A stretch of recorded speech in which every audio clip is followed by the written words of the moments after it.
పోలవరం ప్రాజెక్టులో కదలిక వచ్చింది. కేంద్ర జలశక్తి శాఖ, పోలవరం ప్రాజెక్టు అథారిటీ సంయుక్తంగా స్పందించి అడుగులు వేశాయి.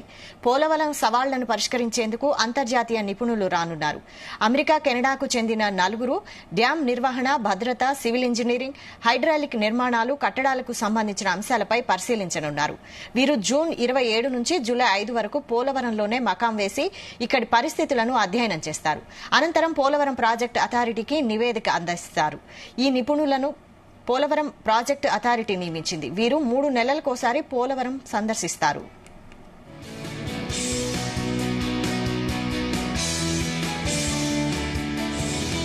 ఎగువ కాఫర్ డ్యాంలో నీరు అధిక సీపేజీ వస్తోంది. అది కట్టడం భవితవ్యానికి సవాల్గా ఉంది. ఫలితంగా ఆ కట్టడం ఆధారంగా చేసుకునే పనులకు అవాంతరం ఏర్పడుతోంది. ఇప్పటి వరకు దీన్ని అధ్యయనం చేసిన వారు ఇక్కడ రసాయనిక గ్రైటింగ్ చేయాలని సిఫార్సు చేశారు. ఫిజోమీటర్లు ఏర్పాటు చేసి నిరంతరం సీపేజీని అంచనా వేయాలని పేర్కొన్నారు. ఇప్పుడు అంతర్జాతీయ నిపుణులు ఈ అంశాలు పరిశీలించి పరిష్కారం సిఫార్సు చేయాల్సి ఉంటుంది. ప్రధాన డ్యాంలో భాగంగా గోదావరి నదీ గర్భంలో కటాఫ్ వాల్గా నిర్మించిన డయాఫ్రామ్ వాల్ ఎంతో కీలకం. 2020 భారీ వరదల్లో ఇది ధ్వంసమైంది. దీనికి మరమ్మతులు కొత్తగా మళ్లీ నిర్మించాలా అన్నది వీరు తేల్చాల్సి ఉంది.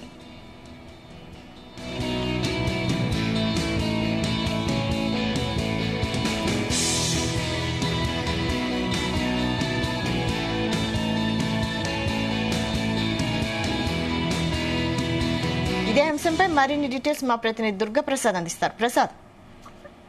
Thank you. పోలవరం ప్రాజెక్టు పనులు వేగవంతమయ్యాయని చెప్పుకోవచ్చు. ముఖ్యమంత్రి చంద్రబాబు పోలవరాన్ని పరిశీలించిన వారం రోజుల్లోనే పోలవరం ప్రాజెక్టు పనుల్లో కదలిక వచ్చింది అని చెప్పుకోవచ్చు. చంద్రబాబు ఆదేశాల మేరకు కేంద్ర మంత్రి రామ్మోహన్ నాయుడు ఢిల్లీలో ఈ విషయంపై అవసరమైన మంత్రాలు జరిపారు. దీంతో కేంద్ర జలశక్తి, పోలవరం ప్రాజెక్టు అథారిటీ స్పందించి అడుగు వేశాయని చెప్పుకోవచ్చు. అందులో భాగంగా పోలవరం సవాళ్లను పరిశీలించేందుకు అంతర్జాతీయ అమెరికా, కెనడాకు చెందిన నలుగురు నిపుణులు పంపుతున్నారు.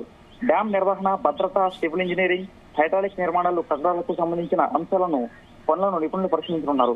వీరంతా కూడా జూన్ 27 నుంచి జూలై 5 వరకు, అంటే దాదాపుగా 9 రోజులు పోలవరంలోనే మకం వేసి ఇక్కడ పరిస్థితులను పరిశీలించి అనంతరం పోలవరం ప్రాజెక్టు అథారిటీకి నివేదిక సమర్పిస్తారు. అయితే ఈ నిపుణులను పోలవరం ప్రాజెక్టు అథారిటీ నియమించింది. వీరు 3 నెలలకు ఒకసారి పోలవరం సందర్శిస్తారు.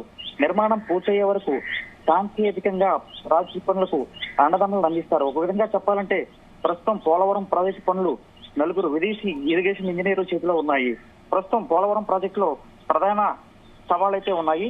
ఎగువ కాపర్ డ్యాం లో అధిక సీపేజీ వస్తుంది. అది కట్టడం భవిష్యత్తుకు సవాల్గా ఉంది. ఫలితంగా ఆ కట్టడం ఆధారంగా చేసుకునే పనులకు అవాంతరం పడుతుంది. ఇప్పటి వరకు దీన్ని అవపోషణ చేసిన వారు ఇక్కడ రసాయనిక గ్రౌండింగ్ చేయాలని సిఫార్సు చేశారు. ఫిజోమీటర్లు ఏర్పాటు చేసి నిరంతరం సిపిజిని అంచనా వేయాలని పేర్కొన్నారు.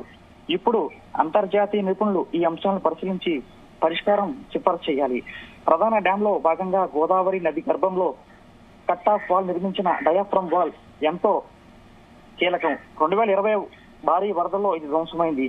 దీనికి మరమ్మతులు చేయాలా లేదా, కొత్తగా మళ్లీ నిర్మించాలా లేదా అన్నది వీరు తేల్చాల్సి ఉంది. నదీ గర్భం, కోత తదితర అంశాలను పరిష్కరించాలి. ప్రధాన డ్యాం నిర్మించే చోట ఉన్న ఈ సవాళ్లను పరిష్కరించాల్సి ఉంది. వైబ్రో కాంప్లెక్స్ ఏర్పాటు అంశాన్ని సమీక్షించి తక్కువ ఖర్చుతో పరిష్కార మార్గం చూపాలి. వీటన్నిటినీ కూడా పూర్తిగా పరిశీలించి పోలవరం ప్రాజెక్టు అథారిటీకి నివేదిక అందిస్తారు. అయితే అమెరికాకు చెందిన డేవిడ్ బి పాల్ డ్యాం భద్రత, మౌలిక వస్తువుల నిర్వహణలో 30 ఏళ్ల అనుభవం అయితే ఉంది. అదేవిధంగా గ్రియాస్ ఫ్రాంకో డిస్టే పెద్ద డ్యాం నిర్వహణ, అదేవిధంగా స్ట్రక్చరల్ ఇంజనీరింగ్ లో కూడా 28 సంవత్సరాలు ఉంది. వీరంతా కూడా పోలవరం ప్రాజెక్టుని పూర్తి స్థాయిలో పరిశీలించి పోలవరం ప్రాజెక్టు అథారిటీకి నివేదిక సమర్పించనున్నారు. ఇది పోలవరంలో తాజా పరిస్థితి.